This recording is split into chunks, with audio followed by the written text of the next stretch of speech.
Hey, have you heard of this game, Mortal Kombat? What is Mortal Kombat? It's like Street Fighter, but you could fucking kill people. Whoa!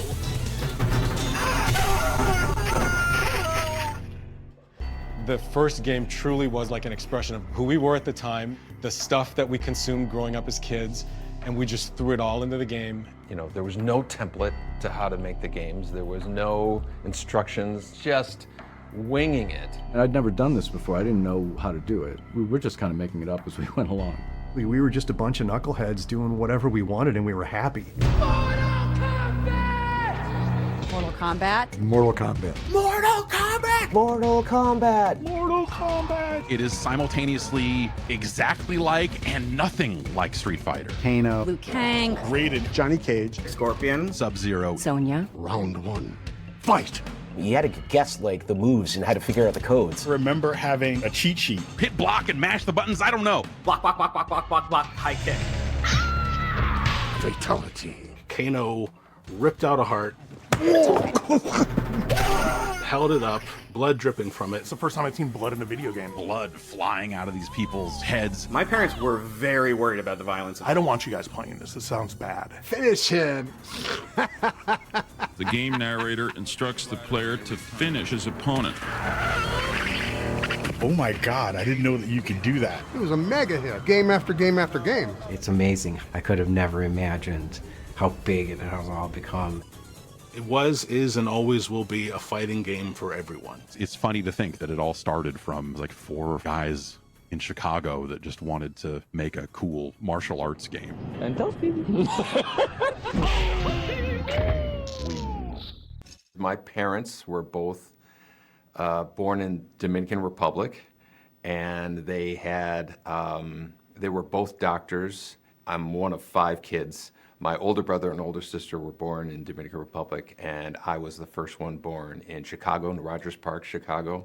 And my brother and sister followed, Mike Boone, who I've been working with for 20-something years now.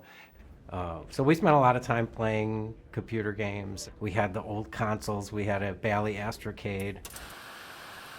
The Bally Astrocade was a video game system that had a cartridge that was basic programming. And you know, you have the little plastic overlay you put over the keyboard, and you could type in basic programs, and we would write little games. And that was my first exposure to what a computer program is, the idea of creating something digitally by yourself, moving a pixel on the screen and whatnot. It just kind of taps into your brain of, oh, I have control over this.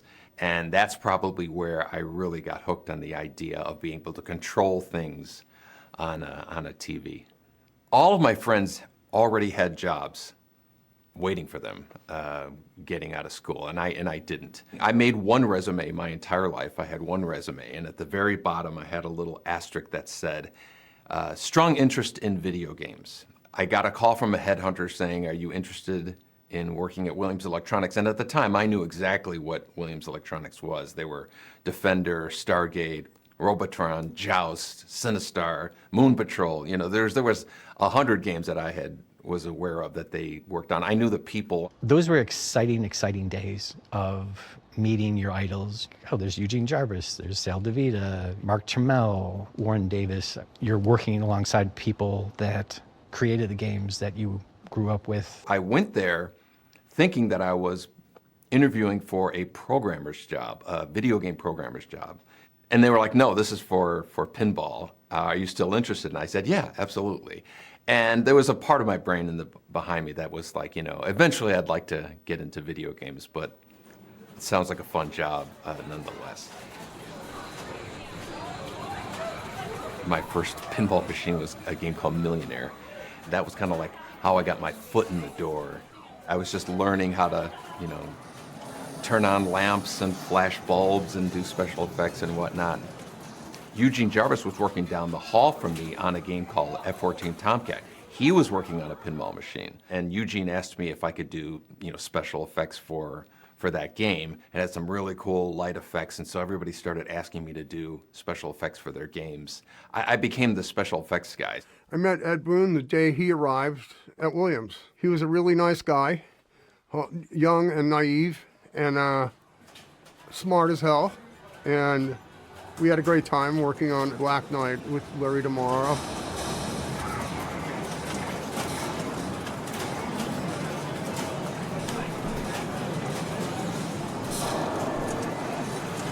Eugene had gone full-time into working on NARC.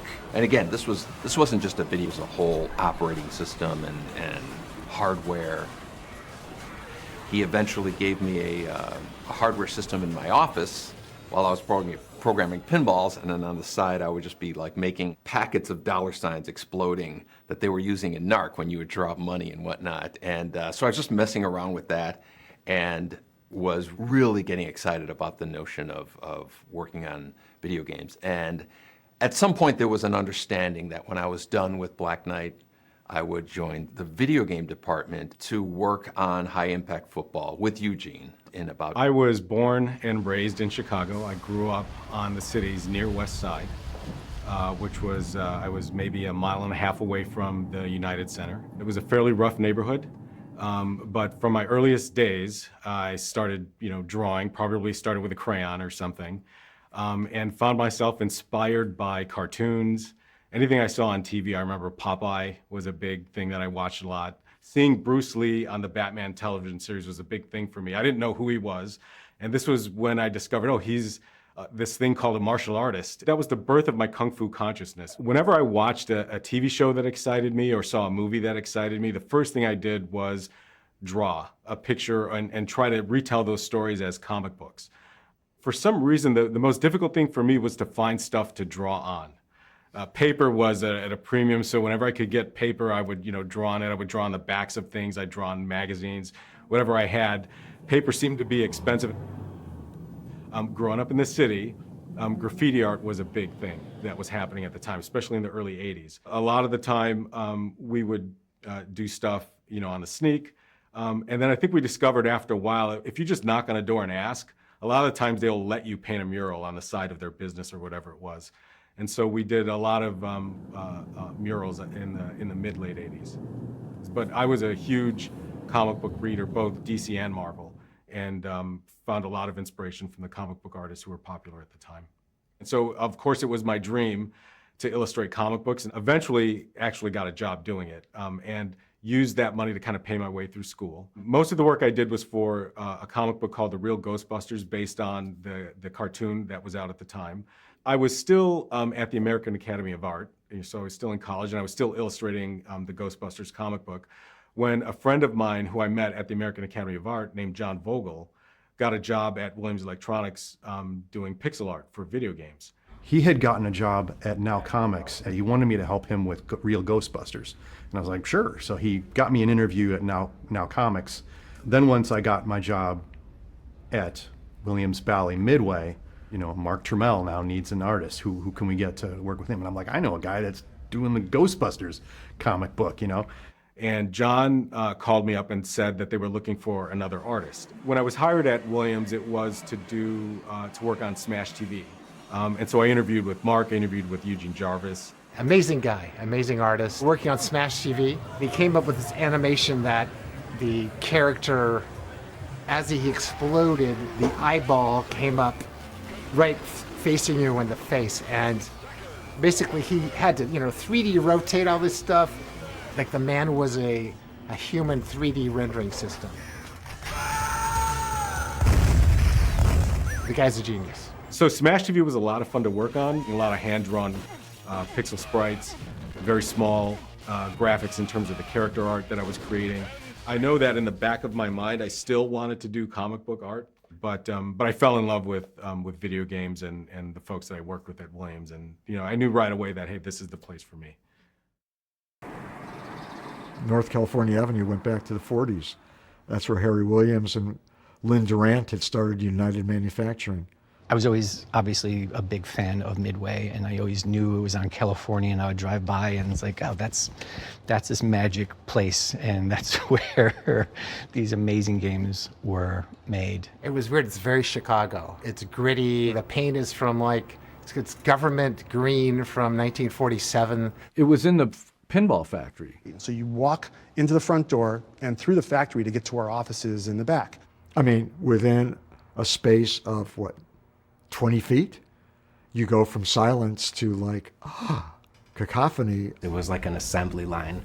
There were just Terminator 2s, just hundreds of them in line being developed, and all the sounds going off, terminated, and like all the explosions going off. I was gobsmacked. Miles and miles of wires and a lot of fumes from the in-house plating facility, the stamping machines, the burning soldering irons. Everything smacking into itself, just all these sounds. And they actually had 50-ton metal presses stamping out pinball legs. The factory still had dirt floor. Throw things on the floor because somebody's going to come by and sweep it up. So you have this catacomb. At night when you're leaving, like the lights are down, and it's like, wow, this would be a great setting for a horror movie or something. And being a programmer, a lot of times we worked at night. That's when the rats would come out. They would grow to the size of like a small cat.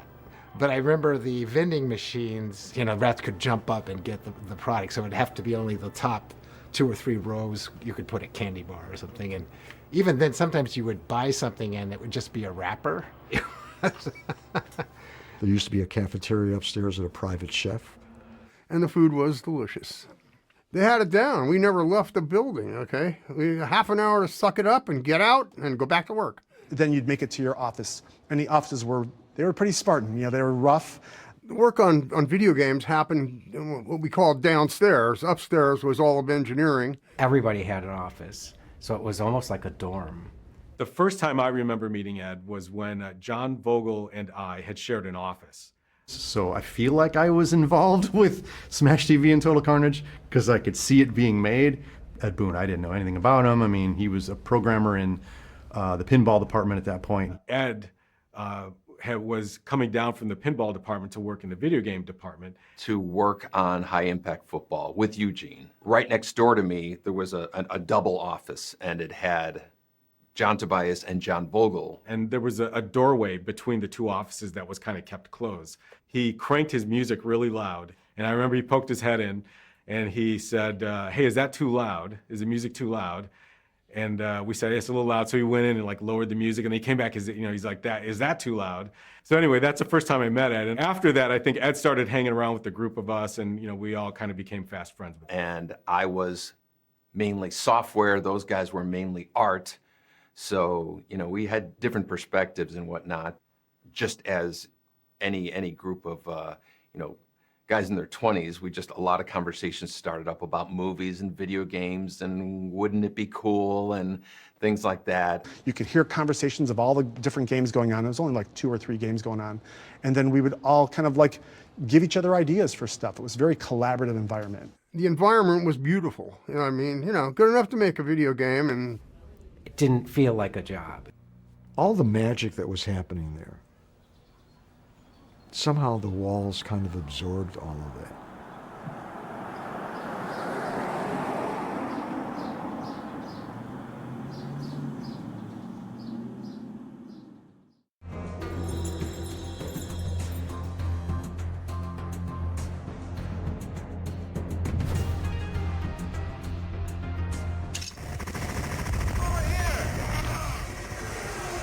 At that point, John was finishing Total Carnage, and I was finishing Super High Impact.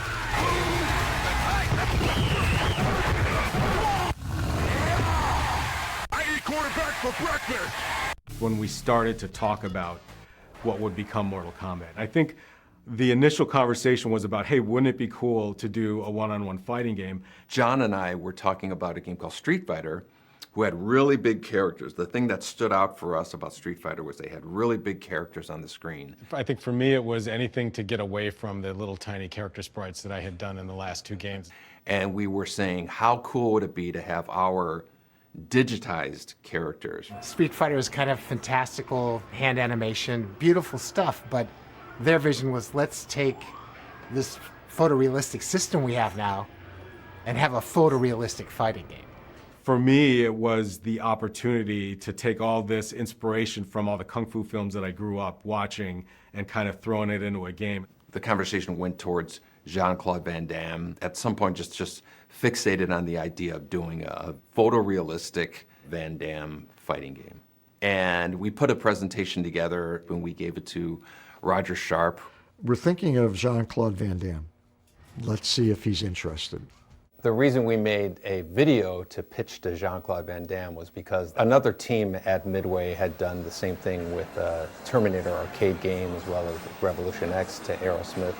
And so we decided just to go that route because they were having success with doing that. We found the movie Bloodsport, and we basically grabbed a number of frames of him just kind of getting into a fighting stance pose, and we put the power bars and we kind of mocked up what a generic fighting game screen. And again, just to give him the idea of what the game would look like, how he would be the star, and how realistic the graphics would be. And I reached out, and it wasn't a no. Whether or not things didn't happen quickly enough, I don't think that it was ever like a door closed. John and Ed thought, Roger, just forget it. Because I think we just kind of left it. So that was just kind of like the way that you would pitch an idea. But as far as to management, my recollection was that we never gave a formal presentation. Street Fighter was really big, and when we said we want to do a fighting game like this with our graphics, there wasn't much convincing that needed to be done. It was, yes, that obviously is a really cool idea. I thought it was a fantastic idea, and I knew that I had to still finish Total Carnage, and I know Ed was still working on High Impact. But I think that was the beginning of the conversation. Maybe our next game could be this fighting game. The team on Mortal Kombat 1 was 4 of us. My name is Ed Boone. I'm co-designer and programmer. My name's Dan Forden, and I do sound and music. John Vogel, background special effects. John Tobias, and co-designer and lead artist. There was other sort of support staff, but that had to do more with like the cabinet and the wiring. A team being composed of, I think, 4, 5, 6 people was not uncommon. You were in one of 2 categories, programmer or artist, and that was basically it.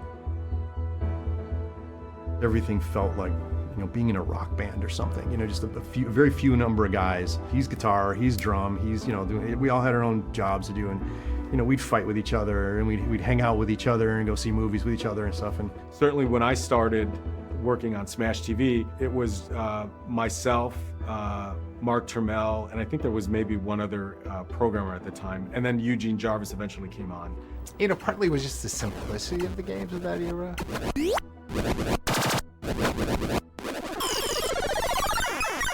8-bit, pixel art, that a lot of the animation was just done with graph paper. Say Defender, all the animations of that game could be done in a week. A lot of people think that, somebody up high says you're going to make a fighting game and you're going to call it Mortal Kombat and it's going to look like this, and then we go, okay, and do it. That's not how it worked at all. It's a bit of the Wild West. There wasn't rules. There wasn't any, well, this is how you make a video game. Everybody made it differently. And as long as cool new stuff was showing up on your screen every once in a while, management would, peek their head in. Oh, you got fatalities going. Good job. And then they'd leave and you just continue with it. Win. It was so pure, you didn't have to, have a committee meeting every time you wanted to add a feature. And things were so loose back then, there wasn't really a workflow. It was like, hey, we need to get something done. Just do it. It was just like, yeah, let's try this out, and see if it works. And I think maybe a part of it was also that I wasn't conscious of might have been to keep costs down. I know what my salary was at the time. I don't know what Ed's salary was, but I have to believe that the development of MK in terms of the cost of us had to have been, I don't know, not much. And I remember at the end of my first year working at Midway, I was doing my taxes. My dad was helping me do my taxes. When I started at Williams, I was making $19,000 a year. He knew the hours I was putting in, and we did the math, and I was making probably $2 an hour is what I was making working at Williams, and I didn't care. I loved the work so much.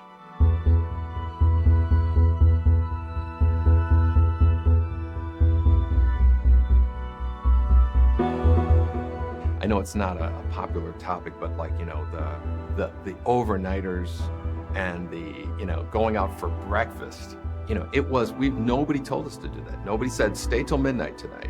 If anything, they were, you guys are burning yourselves out and you gotta take it easy or something, so. because of the schedules and because of how few people there were, and we were all playing multiple roles, wore multiple hats, that there was just too much work.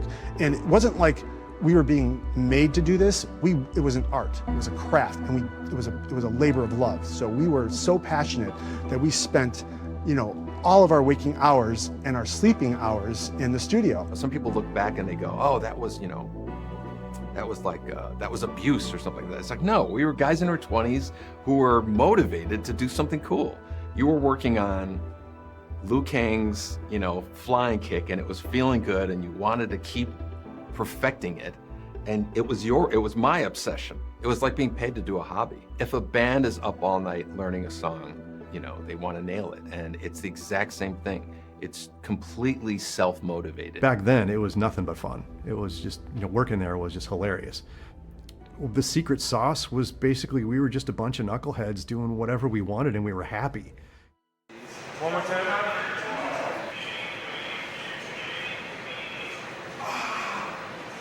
That's great. He would choose which frames he wanted to use, and then cut the background away from the characters, and that was his job, Literally after we shot the footage, I think maybe that night or the next day, I started stripping frames right away. We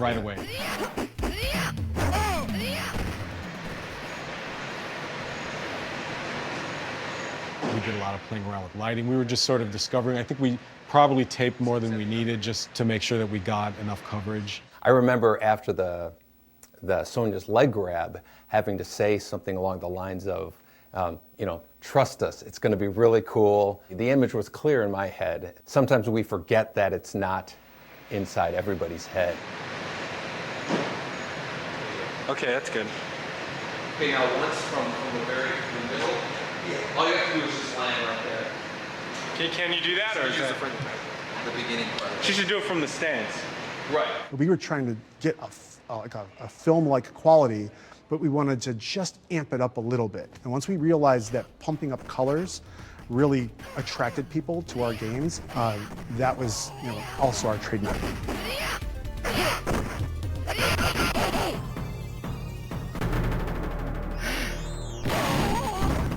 A lot of the character design that I did for Mortal Kombat was based on the limitations of the hardware.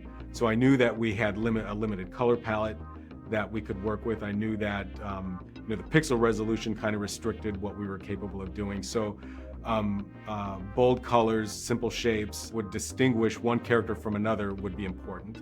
And I knew that a color palette that would distinguish one character from another was also important. And I was careful not to repeat those things. The thing about the ninjas was, the nature of them. As you know, there were palette swaps of each other. It was all to save memory. It was a very precious thing in our arcade games. And so Scorpion and Sub-Zero, they were the same character with different colors. John wrote this amazing backstory behind them, making them enemies, and that added to the mystique of the characters. He had a very fast iteration. I would get art from John, we put it in, and an hour later, we were playing it. We just go. And actually hit the Raiden wins.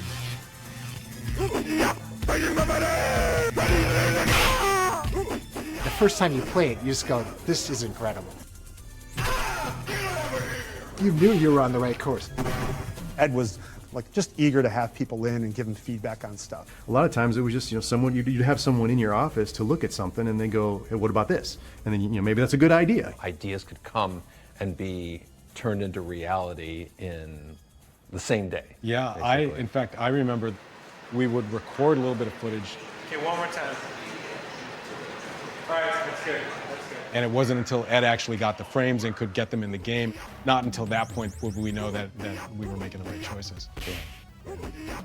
When we were making this game, Street Fighter II was the big rage, and I was a huge admirer of that game. At the same time, I felt like there was a little bit more ceiling room in terms of how outrageous you can get with the moves. We wanted characters using magic, disappearing, teleporting, doing all these kind of unpredictable things. And a lot of the moves were constructed from kind of almost like scraps. Kano's ball was from his flipping animation. Scorpion's teleport was from his jump punch animation. You know, Scorpion throwing a spear and pulling somebody in, that, you know. It was something that I remember I thought of that was just an outrageous move that wasn't seen in any other fighting game. Right, although we used to try to do the wind up and throw is usually like 5 frames maybe. Like if you went like yeah, something like that. It was one of those spur of the moment inspirational ideas that ended up becoming like very signature, very iconic to Mortal Kombat. The way he was implementing them was so interesting because he uses the frames of animation, and he was, as a programmer, would move them around to do things. Like he would define like how things animated across the screen. When we did the Liu Kang flying kick, you got to stop him once he makes contact, and it'll make the impact feel like it's a lot more intense and more forceful. Iterating again and again how important it is that we get the timing of all these things correct. Other than, you know, how John would define what the actual frames of animation were, Ed defined how things moved around. There's little nuances that are put into the game that a lot of players don't identify, but they just know that it feels good, and they're not sure why.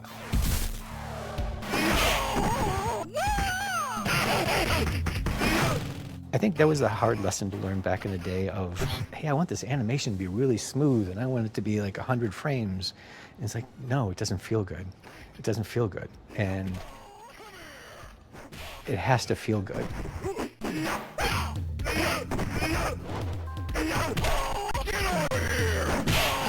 Like, it's got to have impact. Impact and drama, you know, that's what people are going to respond to. Get over here, you know, the uppercut was such a big, ridiculous reaction. Getting the animation of the character launching them into the air, putting the blood on it, being knocked down, and they shake the screen. And the sound call that Dan Forden did. It's like, no, we need like a really big sound for a hit. It's like, okay, so I made like a really big sound for a hit. The scream of the attacker. The victim, you know, yelling as he flies away. Put all that stuff together, it's like, boom. It's like, oh my God. I remember we were just walking around just doing uppercuts again and again and going, you know, God, that feels so good, that feels so good. That's how people knew when something was cool in any game. People were gonna be like, holy smokes. And now you know you have something. And then, so that, and then the fatality.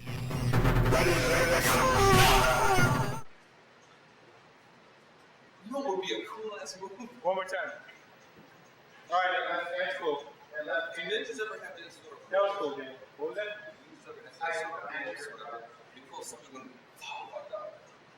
an arrow or whatever, it's stuck into the other guy, and it dragged him across the Didn't you say? Right, although we used to try to do the wind up and throw is usually like 5 frames maybe. Like if you went like yeah, something like that. You can do the minor. Maybe something more like you do like this, because you know what I'll do? I'll like trail the rope. Right. Can you make where you throw the plane? Like I want the thing to hit the guy in the chest, you know? Because we have a bunch of frames from big now, and we use that as a drag. So when you stop, your arm is parallel with your chest, as opposed to way down here. Okay, so try to do it chest level. Okay. A little bit more of a wind up. So that would be alright, because I could do like a little thing of the rope, more like this, like it's like a little snake thing. Oh, you know what? Wait, you know what we should do? After he does that, we should have him do. Well, I think he has to like. Yeah, okay. So, do the throw, and then we need some kind of pull back. Put your hands together and do that. Okay. Yeah.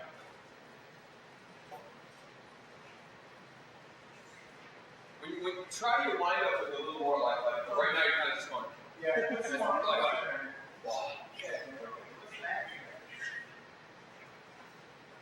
Okay, one more time.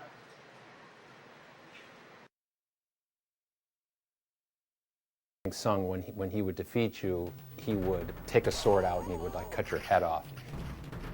And we weren't going to use it because we were out of space, but we still had the animations of all the characters falling to their knees without a head. One day I just kind of piecemealed the idea of Johnny Cage uppercutting the opponent with this uppercut animation, and then using the animations of the character with his head, you know, cut off.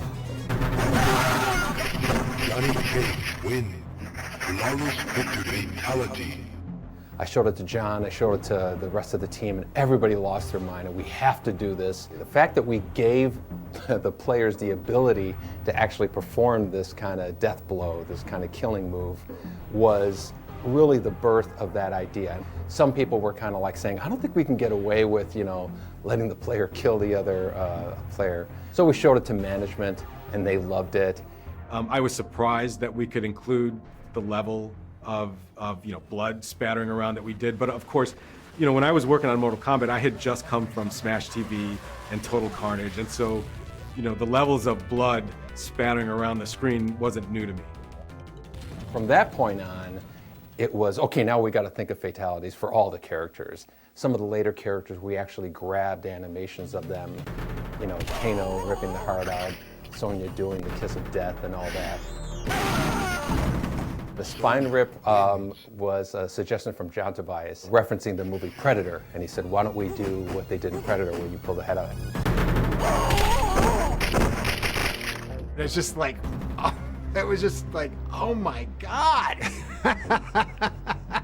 And I remember saying, you know, I think that's probably crossing the line. We can't do it. Again, once we mocked it up, put it into the game, you know, there was no turning back. Everybody was just losing their mind. And if anything, I felt like there was a bit of encouragement coming from other folks, you know, around the office, just because of the excitement that it drew from the players. Everybody had to see this. No one had ever seen somebody removing someone's spinal cord. It's interesting, it made it so much more emotional. It just like, you're just like, yeah! You know, it's almost like that barbaric, primal emotion, like, yeah! You know, like,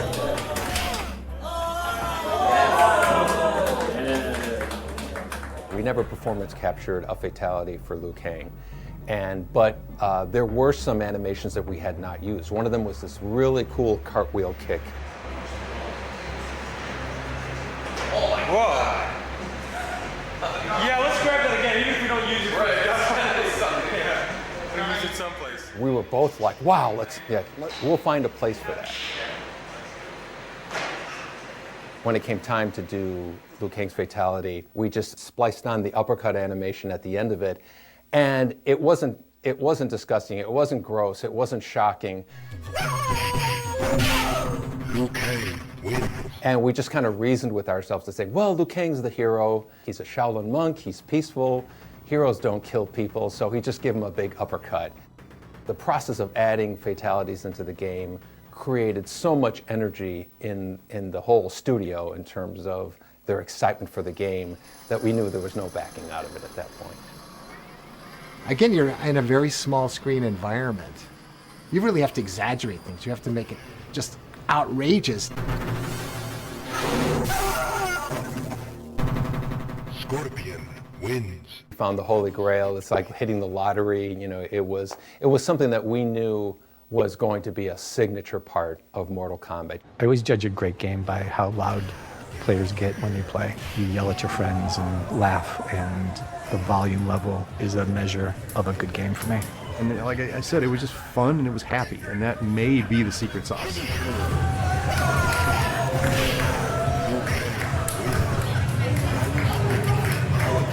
Again, when you see people playing the game and they're losing their minds and they're reacting to it, there's your fuel. Yeah. There's your fuel for the next, for the next year. Yeah. Testing a game was always one of the most fun parts of the job. Yeah! In the earliest days of Mortal Kombat development, the only place you could play the game was in Ed's office. I would play the game every day. Ed would call me in to try something out, but other people, would walk by Ed's office and see what he was working on and come in and play the game. And it was very valuable feedback, because that feedback was coming from guys like Eugene and Mark Trammell and George Petro and a lot of the other developers in the office at the time. Eventually, we would put a game out in the hallway for anybody to play. And so we'd get pinball designers would come down and play the game. There were folks who worked in the factory would come back and they would play the game. And so we'd watch folks kind of play the game, and we'd take notes on sort of what their reactions were.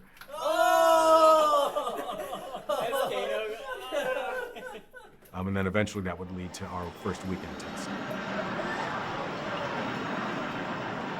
Testing the game in the arcade was such a critical part of determining what's working and what doesn't work. Being on test is like one of the best parts, one of the most exciting parts of doing an arcade game. Our first location test was a weekend test that we did, and that was done at an arcade called Times Square. It was a Friday night, so it was packed. The arcade was packed. And there was a crowd around the Street Fighter game. Street Fighter 2 was out at the time. And I just thought, there's no way these guys are coming over to play our game.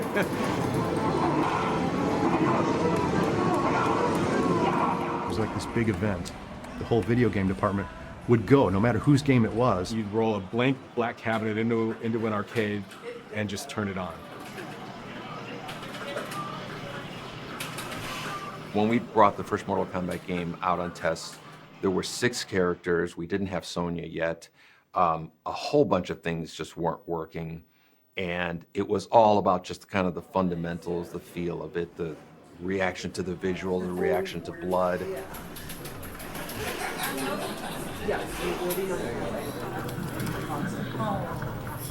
That rush, that reverie, or that destruction and devastation if something doesn't work out, like, it's like, oh, we got to fix that, and it hurts, it feels bad. I remember watching the first player, who was one of the guys from the crowd, walking over and looking at the attract mode and then dropping a token in and playing the game. And then I remember he walked over, tapped, fell on the shoulder, called him over, and then the other guy came over, and then they played the game. And then slowly people migrated over. Whenever you would see a secret move come out, I remember the first time they saw Raiden do the dive move, you'd hear an audible, cheering or gasp. How did you do that?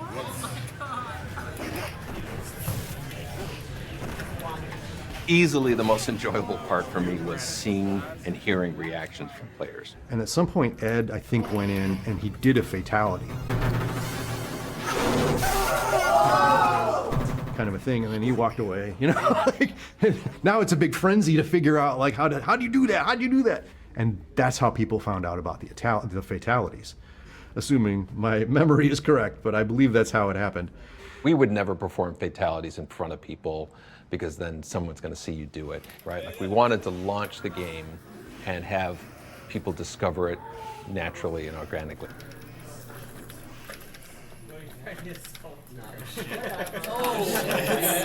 Testing the first Mortal Kombat, there was a certain amount of anonymity, I guess you can say. Like, we could be in an arcade watching with a crowd of other people and be close enough in age to them that we just kind of blend in. What is this new game? And then you would get a candid response. Once you tell them that you worked on the game, then they're not going to say anything negative about it. Across the street from Times Square was a pizza place. And so we would go across the street, get some pizza, and we would discuss, everything that we saw, what was cool, what was not cool, or, what should we change? Hey, that was cool. And it was so much fun. Seeing that first game on test was so reaffirming that we had something big. I saw players get so excited they just had to run. They just had to run around like in circles.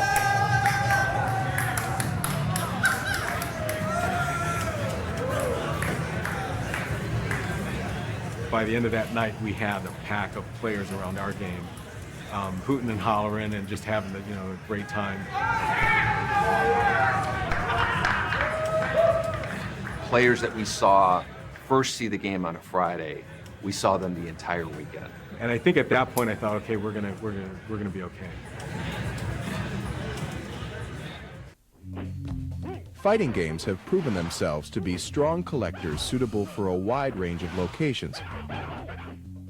They embody the most attractive elements of the arcade experience: characters endowed with mythic powers, full player control, secret moves, and the kind of unbridled, head-to-head competition that compels repeat buy-in. Now from Midway comes Mortal Kombat. It captures the most popular elements of the fighting game and adds more. More control, more powerful characters, more depth, more secret moves, and advanced digitized graphics, delivering the most realistic fighting action available. Begin Mortal Kombat by choosing one of 7 characters, each boasting an arsenal of unique talents. There's Johnny Cage, the brash Hollywood movie star; Kano, thief and mercenary; Raiden, the mythical thunder god; Liu Kang, the fighting Shaolin monk; Scorpion, a ninja warrior bent on revenge; Sub-Zero, the ultimate assassin; and Sonya, U.S. Special Forces soldier.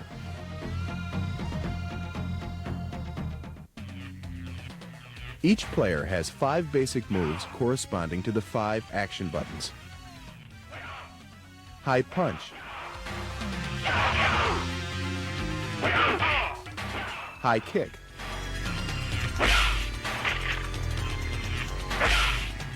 low punch,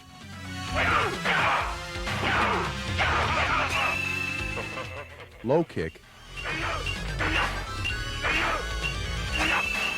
and a block.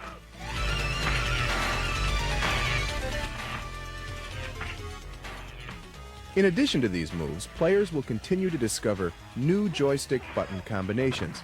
Each new technique provides another competitive edge. For example, moving the joystick away from your opponent while pressing the low kick button will result in this sweep kick. Moving the joystick straight down will put the player in a crouch. By then releasing the joystick and pressing low punch, you'll administer a devastating uppercut. Johnny Cage wins.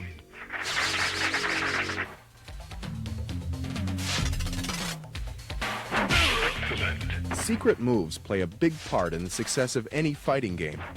Collections soar as players strive to develop a character's full fighting potential. Mortal Kombat has several times more secret moves than the nearest competitor. The button joystick combinations required to execute these moves are different for each character, as are the moves themselves. And each character's arsenal of secret moves offers unique tactical advantages. If you learn one of Sonya's secret moves, you'll be able to perform this devastating scissor throw.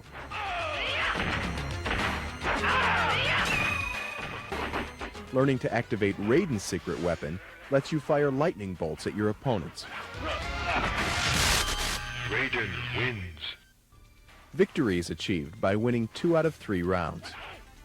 Players losing a match will have to buy in to continue.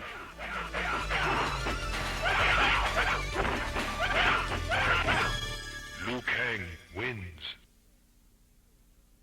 Finally, winning 3 matches against paired adversaries will put you in the ring opposite Goro, a 4-armed, unstoppable titan, half human, half dragon. Should Goro be subdued, you'll engage the most deceptive and powerful opponent of all, Shang Tsung, the bloodthirsty emperor capable of instantly becoming any fighter he chooses. Conquer Shang Tsung, and you will have joined unfrequented ranks, those who have battled all adversaries, yet survived. Test your might.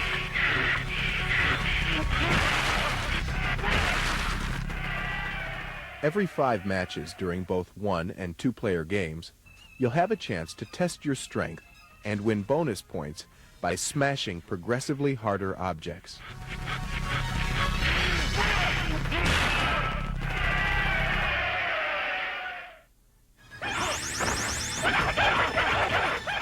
Two-player mode allows true head-to-head combat.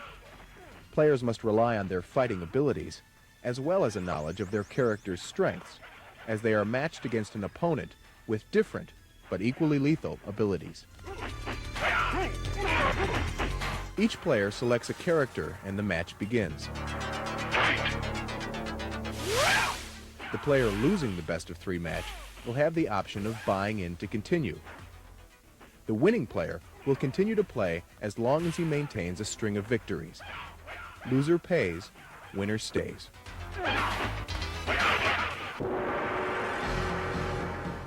From a technical standpoint, operators will find even more to like. Mortal Kombat employs Midway's exclusive diagnostic package and a sensitive yet durable 8-way microswitch joystick. In addition, operators will want to be aware of a dip switch setting we've included, allowing them to temper the game to fit the requirements of a location. By simply flipping a switch on the CPU board, you're able to remove any depictions of blood that would otherwise appear in the game.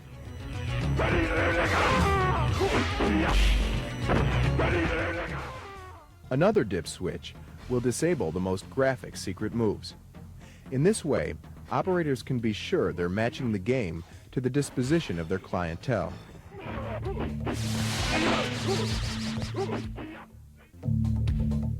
Mortal Kombat is quite simply the most complete video fighting game available. It boasts the industry's most realistic graphics, digitized images of real martial arts experts, heroic characters more powerful than those found on any other fighting game, secret moves to learn and master, and fierce battles against titanic adversaries. All of these elements combine to make this game powerfully unique, the world's most advanced interactive fighting experience.